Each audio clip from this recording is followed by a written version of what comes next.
Most sonar systems are monostatic, in that the transmitter and receiver are in the same place. Bistatic sonar describes when the transmitter and receivers are separated by a distance large enough to be comparable to the distance to the target. This is a loss in sound level which happens while the sound pulse travels from projector to target and from target to receiver. There are three different mechanisms causing transmission loss: spherical, or cylindrical in shallow water, spreading, absorbing, and scattering by ocean media inhomogeneities.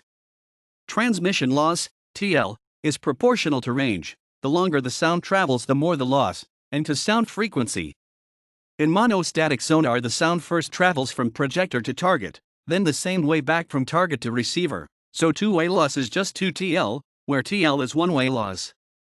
In bistatic sonar, the total loss, in decibels, is a sum of TLPT, from projector to target, and TLTR, from target to receiver. In monostatic sonar, the first thing the receiver can hear is the sound of the transmitted ping. This sound level is very high, and it is impossible to detect the echo during the ping duration tau.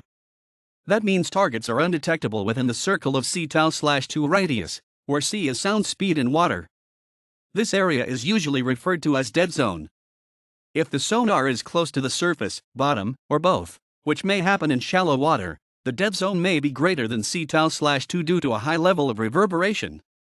In bistatic sonar, the travel distance from projector to target and from target to receiver is R equals RPT plus RTR.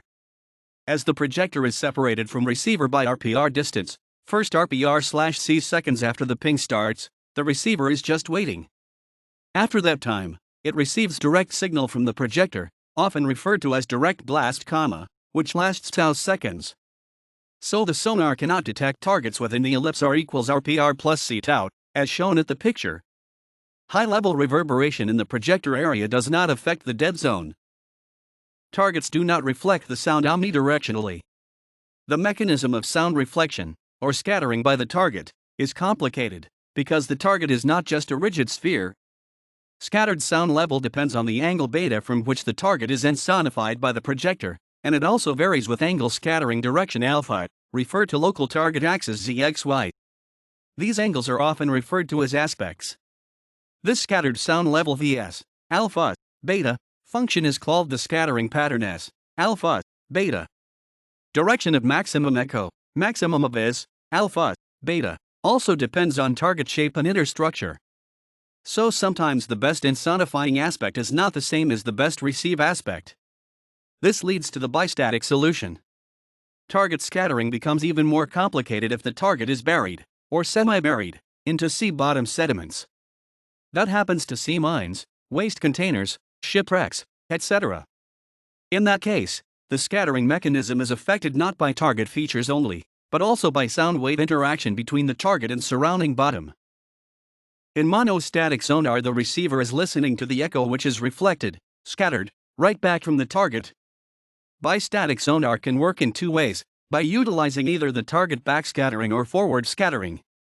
Backscattering bistatic sonar is the sonar in which the bistatic angle phi is less than 90 degrees. Forward scattering is the physical phenomena based on Babinet's principle. Forward scattering bistatic sonar is the sonar in which the bistatic angle phi is greater than 90 degrees. This is the sonar with a small bistatic angle.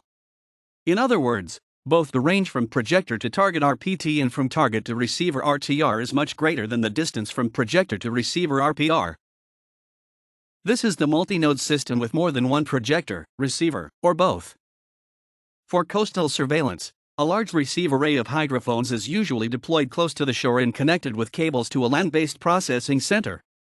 To enable long-range target detection, far away from the shore, one can use a powerful mobile projector, deployable from the ship. A system of this kind exploits the idea of bringing the projector closer to area of interest and getting the transmission loss down. A system of this type is multistatic.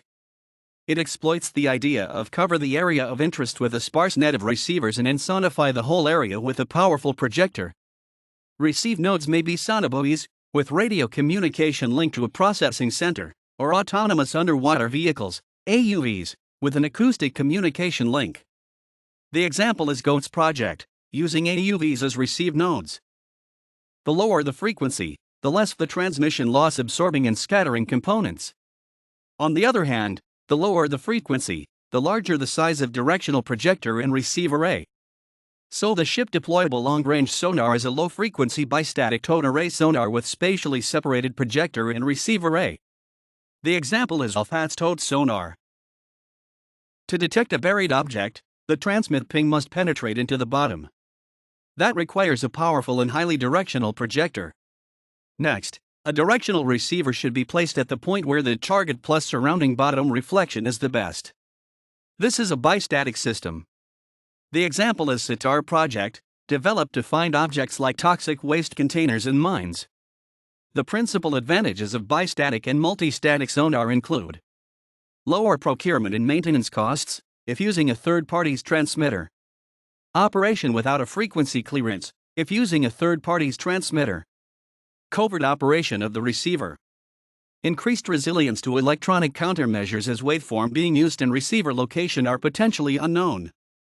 Possible enhanced radar cross-section of the target due to geometrical effects. The principal disadvantages of bistatic and multistatic sonar include system complexity, costs of providing communication between sites, lack of control over transmitter, if exploiting a third-party transmitter, harder to deploy, reduced low-level coverage due to the need for line of sight from several locations.